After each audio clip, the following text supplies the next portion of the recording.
Olá, uma boa tarde. Um bem para todos é a nota publicada recentemente pela Comissão Nacional Justiça e Paz, que quer recordar a importância dos cidadãos imigrantes que escolhem Portugal para trabalhar e viver. Uma posição deste organismo laical da Igreja Católica que vamos analisar com Pedro Vaz Pato, presidente da Comissão Nacional Justiça e Paz. Mas antes, convido a olhar para a atualidade religiosa. Começamos com a rubrica da Fundação Ajuda à Igreja que Sofre, Perseguidos, mas não esquecidos.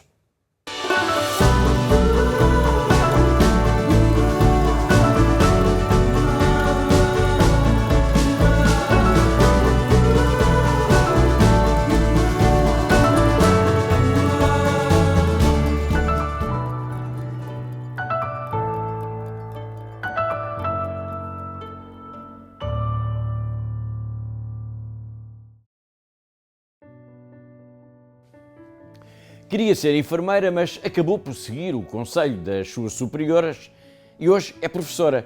Dá aulas, ensina crianças pequenas e até jovens adultos na universidade.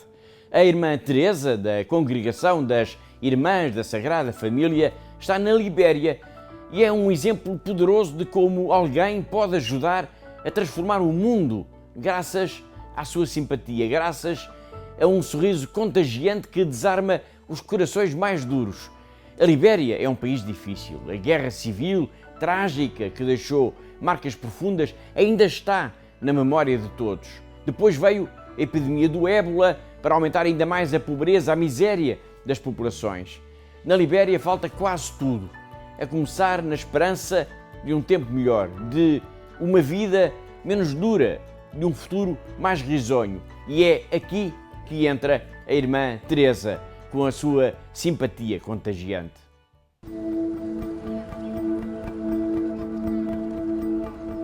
Hi, I'm Sister Teresa. I'm from Liberia, the country with the largest forest in West Africa, the lungs of Africa. In the last 30 years, our country has gone through devastating civil war and horrible epidemic of Ebola. However, recent years have given us hope that it will be better with the grace of God. I am a nun in the congregation of the Sisters of the Holy Family. We have our formation house in a little village surrounded by forests. At the beginning of my vocation, I wanted to be a nurse. But my novice mistress told me instead of going to do nursing, I should do education because I was good in that area. That is why I became a teacher. Apart from teaching at the novitiate, I teach at the primary school, the high school, and the university. Ninja was sent to a boarding school. Working with families is our priority. During our visitation, we pray with them. Sometimes some of them have family problems. We have social workers among us, and so they will do a bit of counseling for them. We believe that our home visitations will help families to be closer to God. All this is possible thanks to you. Thank you, ACN. Ninguém conhece o rosto de Deus, mas atrevo-me a dizer que o sorriso da irmã Teresa, que está na Libéria, aproxima-nos da ternura de Deus e isso leva-nos a conhecê-lo melhor. Esta religiosa é mais do que uma simples professora. Ela própria nos contou isso. Tanto ela como as irmãs da sua congregação preocupam-se muito em estar junto das famílias, ajudando-as a sair da pobreza, dando-lhes esperança. Quando estamos cansados, quando parece que tudo à nossa volta está a ruir, é bom pensarmos em pessoas assim como a irmã Teresa, cuja missão é apoiada pela Fundação AIS. De facto, é bom pensar que um simples sorriso pode contagiar tudo, pode fazer autênticos milagres. É assim na Libéria, pode ser assim em qualquer parte do mundo. Todas as semanas nós marcamos encontro aqui porque há uma igreja que precisa da nossa ajuda.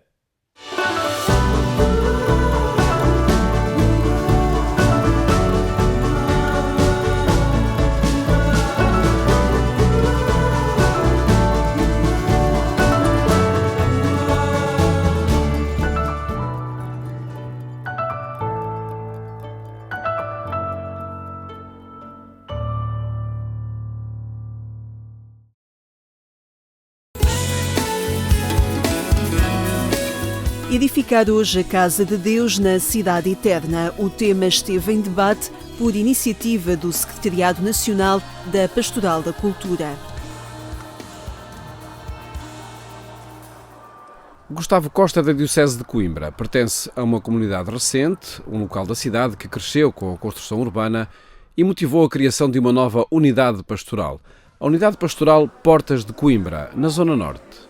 Desde então, trabalha-se num projeto de edificar um templo nesse lugar. Neste momento, essa paróquia não tem nenhuma igreja, tem apenas 2 capelas e, portanto, seria premente criar uma igreja que congregasse todas as comunidades à volta do templo. E é isso que estamos a trabalhar. Já existe um projeto, mas que ainda não tem todos os recursos necessários para avançar com a obra, e é nisso que estamos a trabalhar. Um trabalho que envolveu toda a comunidade e motivou também a participação de Gustavo Costa na jornada que analisou o tema Edificar hoje a Casa de Deus na Cidade Terrena, a que se juntam outras temáticas quando se fala sobre arquitetura da arte religiosa. Uma delas está relacionada com a existência de espaços amplos, necessários quando as comunidades carentes os enchiam, mas que hoje é necessário adaptar a novas constituições comunitárias normalmente mais pequenas. Eu adiantei aqui 2 propostas. Uma mais fácil, que é aquela de retirar bancos que me sucedeu, por exemplo, na igreja em Sedufeita, mas a outra tem despertado, digamos assim, muitos mais, desafios do ponto de vista da instalação da gramática do mobiliário litúrgico, por exemplo. Aí eu salientei a necessidade de criar boas constituições, conhecer as normas da Igreja, o corpo, normativo, que ainda assim é, como aqui refletimos, muito mais aberto que as determinações do Concílio de Trento, na especificação ao detalhe. Um desafio que se cumpre quando as comunidades se transformarem e valorizarem o conhecimento de cada celebração e participarem ativamente. É uma revolução que está estabelecida em 2 tensões. A primeira tensão é todos nós começarmos a perceber de que Deus é que nós falamos. Quando falamos das igrejas, quando falamos da liturgia e quando falamos dos grandes espaços e da maneira como nos continuamos a organizar no espaço para a liturgia. Esta é uma tensão. A outra é aquela que falei já no final da minha apresentação, do padre jesuíta Gélineau, que lançou uma série de questões que ainda hoje estão por responder, que é qual é o significado daquilo que está a acontecer na liturgia e qual é verdadeiramente o significado da participação ativa da Assembleia. Porque na liturgia o Deus do Evangelho, pobre, está no meio, está no vazio de presença que é habitado pela Assembleia. Bernardo Pizarro Miranda é arquiteto e trabalhou no planeamento de espaços de culto, assim como na reconversão de outros já existentes. Em todos, o objetivo é fazer com que o edifício ajude a perceber o que se celebra. O edifício tem que ser pedagógico desse ponto de vista. Nós temos que poder perceber a liturgia, nós temos que perceber a palavra e a tensão tão bonita que a Igreja organizou entre a tradição veterotestamentária e a neotestamentária, é a liturgia da palavra. Mas depois temos que perceber o outro momento que está enraizado nas coisas mais antigas, mais básicas e mais primárias, não é? A fração e a partilha do pão. E esses significados não se podem perder, não é? Nós temos que, no espaço, conseguir compreendê-los. Uma certeza transversal a todos os debates nesta jornada. O sentido de comunidade é indispensável, não é? E porque é aí que se juntam os 2 sentidos que atribuímos à palavra igreja, não é? A igreja, edifício e igreja, comunidade crente. Uma não faz sentido sem a outra, fica um monumento, mais ou menos museológico ou histórico, a outra sem de comunidade crente, sem a casa de Deus, que era a expressão tradicional, não é? Das nossas comunidades, fica sem poder habitar verdadeiramente ou dar habitação a essa sua experiência de fé interpessoal. Uma experiência que acontece nos dias de hoje em vários templos, como a Sé do Funchal. Dom Nuno Brás é bispo da Diocese e o responsável pela comissão que coordena a cultura e os bens culturais, assim como as comunicações sociais na Conferência Episcopal Portuguesa, testemunhando a hospitalidade da Catedral Diocesana. Ao acolhimento, o bispo do Funchal sublinha o sentido da arquitetura religiosa que tem de estar em sintonia com a fé da comunidade. É importante, em primeiro lugar, que a arquitetura expresse a fé, e a fé das comunidades cristãs, e a fé como as comunidades cristãs vivem, e nesse aspecto não é apenas a construção de uma igreja, não é apenas a expressão do gosto, da arte, da sabedoria de um arquiteto ou da sua equipa, é também, não pode deixar de ser também, a expressão da fé da igreja. Temas em debate na Jornada Nacional da Pastoral da Cultura e que são um contributo para o pensamento da arte religiosa na atualidade, nomeadamente no âmbito da arquitetura dos espaços de culto. Estas e outras notícias estão disponíveis no portal de informação em agência.eclesia.pt. Conversamos agora com Pedro Vaz Pato, da Comissão Nacional Justiça e Paz. Boa tarde, obrigada pela sua presença no nosso programa. Pergunto-lhe o que motiva a publicação desta nota da Comissão Justiça e Paz. Pois, o que nos motiva foi um bocado a sensação que temos, que é partilhada por outras pessoas, de que se vai criando cada vez mais um clima de hostilidade em relação aos imigrantes. Em Portugal, noutros países, são cada vez mais fortes as vozes que alimentam este clima. E queremos salientar que a imigração é um bem para eles, é um bem para nós.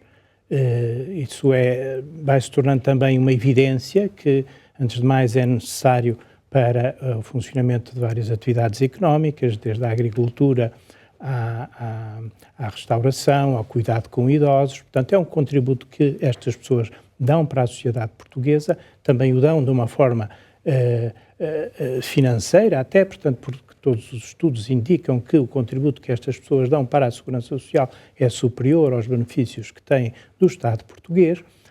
Há de facto mas não é só também este contributo no sentido material, que também nós podemos colher isso da história portuguesa e da história de outros países, que este contacto, este diálogo de culturas é enriquecedor para nós e para eles. Diz o Papa Francisco, nós gostamos de citar esta frase do Papa Francisco, da encíclica Fratelli Tutti: uma cultura saudável é uma cultura aberta e acolhedora, não é uma cultura estática. E às vezes as pessoas receiam que esta presença de pessoas de culturas diferentes da nossa, sendo certo que a maior parte dos imigrantes até são de culturas próximas da nossa, porque têm a nossa língua, Exato. São nossos irmãos neste sentido. Mas mesmo outros que não têm a nossa cultura, a religião tradicional portuguesa, nós podemos aprender com eles. Também o Papa diz isto, não é? Quando uma cultura tem uma consciência clara e madura dos seus valores, dos seus princípios, está aberta a outras e, portanto, e é capaz de dialogar com outras. Se não fosse assim, quer dizer, o problema não é tanto, muitas vezes, a ameaça que possam representar outras culturas, é que nós próprios não temos esta consciência clara e madura dos nossos valores, dos nossos princípios. Mas, portanto, isto para vos dizer como queremos salientar o bem que representam estes imigrantes para nós, mas não é só nesta perspectiva parcial, egoísta, até no certo sentido, que no sentido que só aceitamos os imigrantes porque precisamos deles.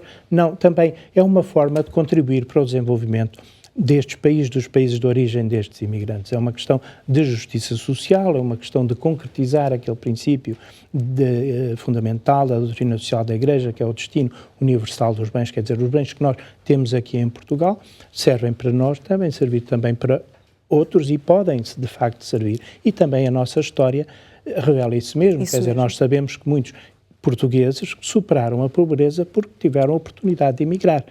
E o nosso apelo é precisamente esse, não é? Quer dizer, de tratar os imigrantes que chegam até nós da mesma forma que gostaríamos e que gostamos que sejam tratados os imigrantes portugueses noutros países.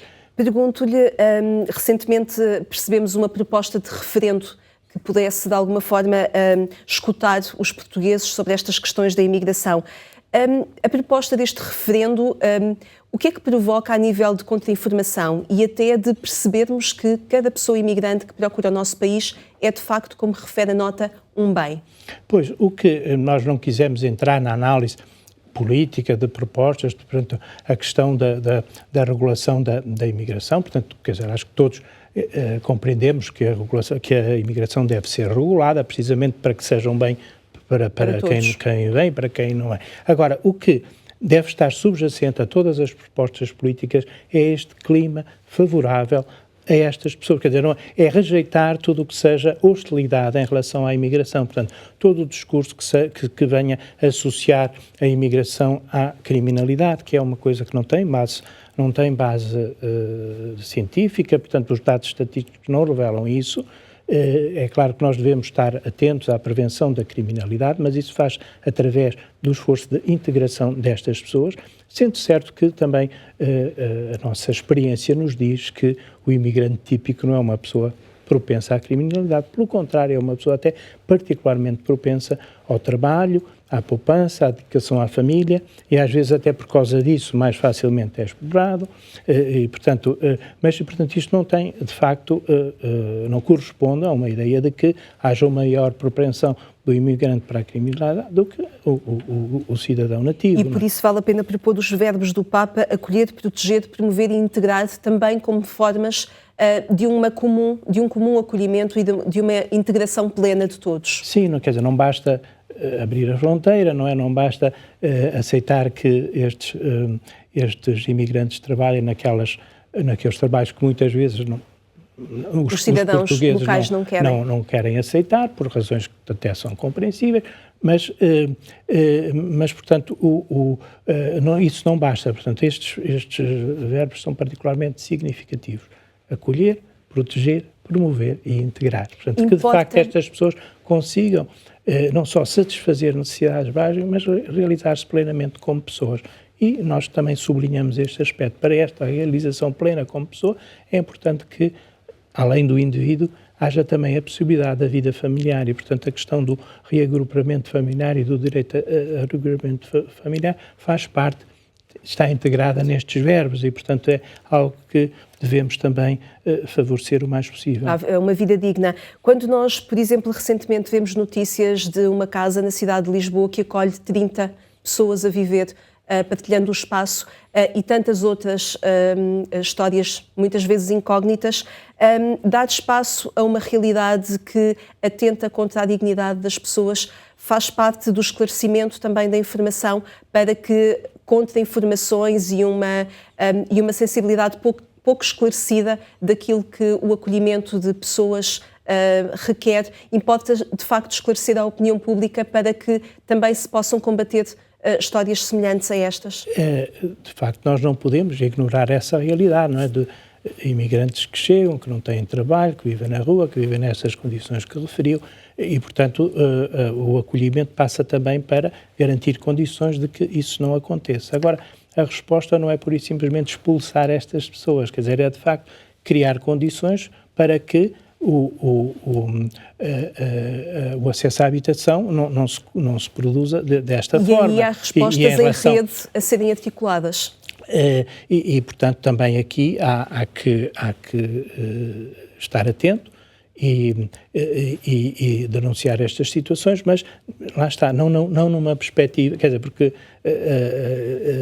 o que nos deve mover é de facto o bem destas pessoas e não aproveitar estas situações dramáticas para justificar posições que acabam por não ser um bem para elas, não é? Portanto, isso é que nós também queremos sublinhar. O Papa Francisco também na mensagem, e onde coloca estes verbos acolher, proteger, promover e integrar, fala num bem em dois sentidos, quer para quem chega, quer para quem acolhe. E muitas vezes a integração cultural é um meio para se promover a tolerância e o respeito com aquilo que é diferente. Isso é também algo sublinhado nesta nota? Sim, eu já disse há pouco, portanto, que o diálogo de culturas é algo de enriquecedor.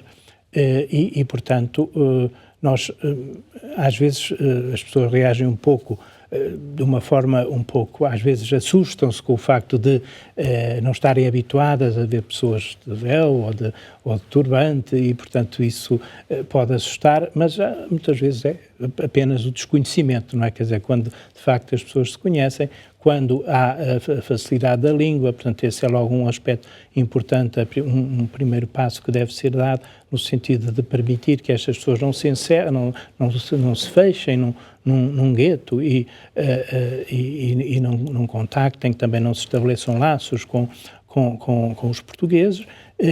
Portanto, esse é um primeiro passo que ajuda também a combater esses preconceitos, que muitas vezes são isso mesmo, são esses preconceitos, quer dizer, associar necessariamente um muçulmano a uma pessoa propensa à violência ou ao terrorismo, quer dizer, a maior parte dos muçulmanos rejeita